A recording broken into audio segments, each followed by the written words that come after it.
Okay, like I told you people always, we're out to celebrate living legend that has impacted the society in one way or the other. And we didn't go far today. When I mean celebrating people, young people, when I mean young, yes, young, you see them, they've done well for themselves and for the society. And that is why we took our cameras today. Will I say pathfinders? Yes, we find our path to meet a very young, vibrant man. Good day, sir. Good day, ma'am. What's the name, please? Hey, my name is Prince Ehigie Bamawo. Where are you from? I'm from Benin, Oredo local government. And your village? Oredo. Yeah. So Oredo is a village. Yeah. Okay. As a young man, people have been saying you used to give them water, you put light and all that. What were you thinking? Why all this? Okay. Actually, when I was growing up, where I grew up from is like a ghetto.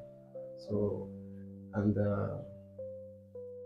there are a lot of rich people in the society, and these persons, I think they find it difficult to impact in that society. That's where you grew up? Yes, where I grew up from. So it was like an inspiration to me, like if these persons have money to create needs for the people while the people are suffering, because then where we get water from in my area where I grew up from is like, which area is this? At Ibisawan. Okay. Yeah. So people sold water they are pumping from the ground. Maybe they use NEPA light or just fuel that they will use to power their house. So they will still be selling the water at that time. So I was always having this mindset that when I have the opportunity to see how I can ease the stress of the people. As a young boy then? Yes. So and when I finally had the opportunity, I saw that the people in my area here, they are lacking water. And they are selling water in a very huge amount in the neighborhood.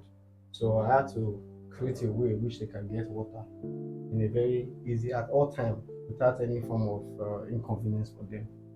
So that's one of the motivations that led me to create that way to ease their stress of getting water, because it was very difficult for me in my own time. So we have to go and fetch water, we have to still pay for the water. So these are some of the things that I like to do. Anything that I know that will ease the people around me. So I always like to be part of it and contribute to the success of the people. So are you saying you didn't grow with a golden spoon? No, not at all. No, is it Kizan that sang? He say, I grew with a silver spoon, then I lost the spoon. Yeah. So you didn't grow with it? No, not at all. Like I said I grew up in the ghetto. So it was a very tough experience growing up. There was no support. I lost my father when I was very, very young. Wow. So I started from scratch on my own. So, but I always have this feeling, since I know that it's very difficult for people to survive. So I always know that people around who are surviving close to me, I know it's also difficult for them because I also had the experience before. So since I can ease their stress in my own little way, so I find it very comfortable doing that. Okay, you are into different type of business. Can you just break it down for us? Okay, I own a microfinance bank. Okay. And this microfinance bank, first of all, the major reason why this microfinance was established, the major reason for that was how I thought that I can also ease the people on how, like the market women who struggle to get money to fund their business. Okay. So I come up with an idea at that time, and I created a microfinance bank. It was very small at that time, 2020. Wow. So then we did some kind of outreach, letting the people know that they can get money with a very low rate. Interest. Yeah. So and we make it easy for them to pay. So and we were able to empower the market women to give them loans to do their business. And one of the good things I did in this microfinance sector was encouraging prudential savings. Okay. And this was how I was able to encourage the young kids, because I did not have sponsor at that time to go to school. So I had to create an avenue where parents like this market women who cannot afford school fees for their children, where they can rely on us. So I gave them free access to access money to pay for their children's school fees. Okay. Why they pay with fees. Small. So there are some kids which we saw that their parents, they cannot even put them into school at all. So we have to register them with our company. Wow. And started paying school fees for them the way we can, because we don't have any sponsor. So I was just doing it on my own. Selfless service. Yes. So this was one of the things that I know that I've been doing in this microfinance that always give me joy. Okay. To see how we sponsor these kids, for them to go to school.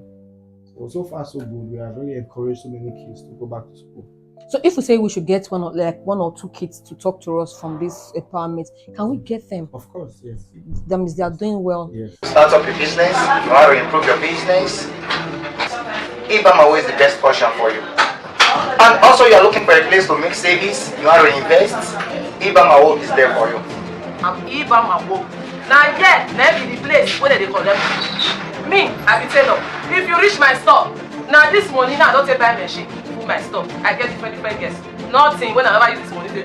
This money equal for good. Finance was established. The major reason for that was how I thought that I can also ease the people on how, like the market women who struggle to get money to fund their business. Okay. So I come up with an idea at that time, and I created a microfinance bank.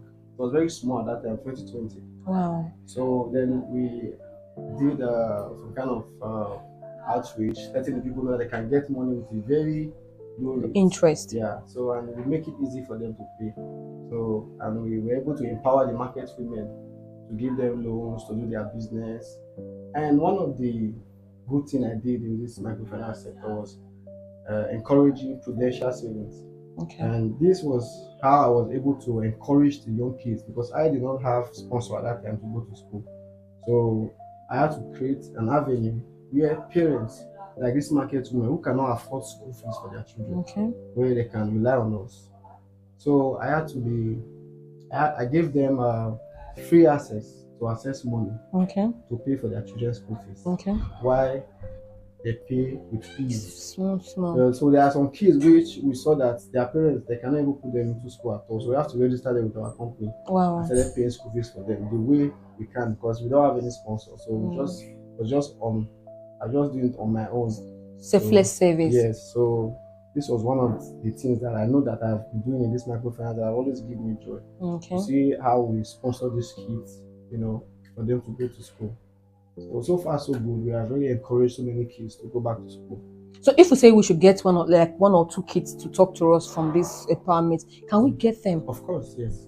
That means they are doing well. Yes. And what about the traders? The traders? Of course, the traders, they can still testify. Okay.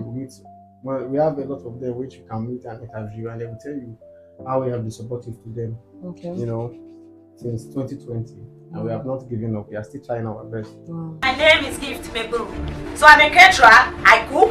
They established me. They bought me many things. Again, many things I'm using for my cooking. If you need money, you are a trader, anything you are doing, a farmer, they will loan you money, the kind of money you want. So their interest is very small compared to others. Very, very small.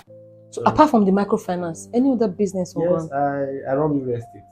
Okay. Yeah, I run real estate business, and also I own an hotel, which is currently running, and also I did another project of the hotel. Okay. And another one which is coming by 2025 is hospital.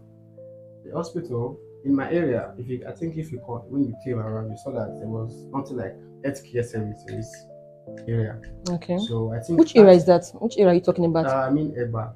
Okay, Eba. Yes, okay. Community. Okay. So in this whole of Eba Road, there is no good standard hospital.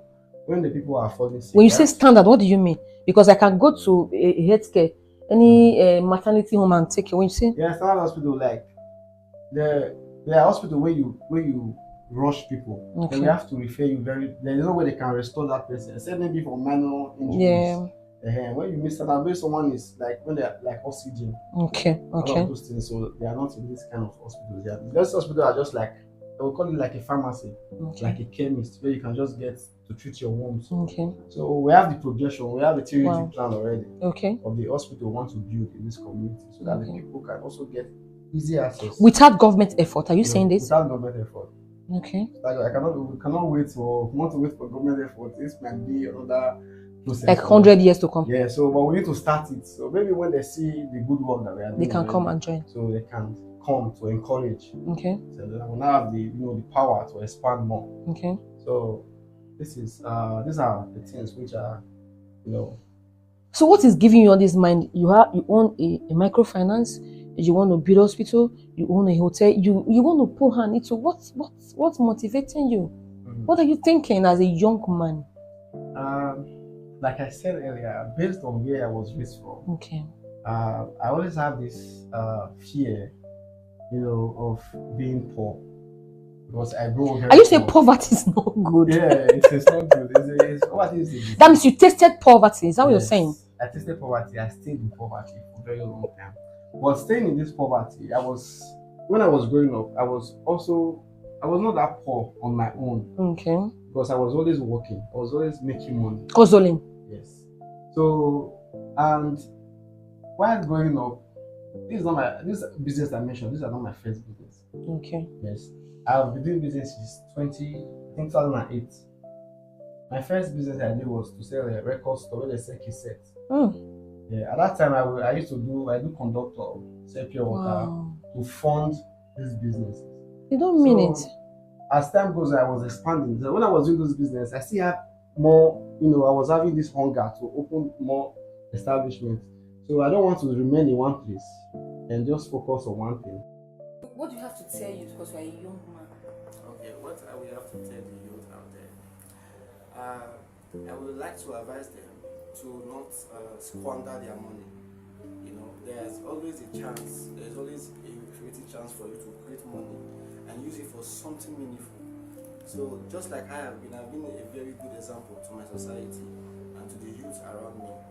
I have been I've been creating impact with whatever source I get. So I will advise them to also be of good impact to the society. And whatever they have, I will also urge them to use it to do something great. So that at the end of the day, they will not be a problem to the society. Liability. Yeah, they won't be a liability to society. So my advice for the youth is to keep working and work and also plan. Thank you very much. Okay, you've heard from our guest, a young man that have taken people from the streets to work with him. It shows that hard work do pay. You must not go into crime for you to be great or to get something doing. He just told us he has impacted a whole lot of life and we're celebrating him. Just keep following us as we unveil more about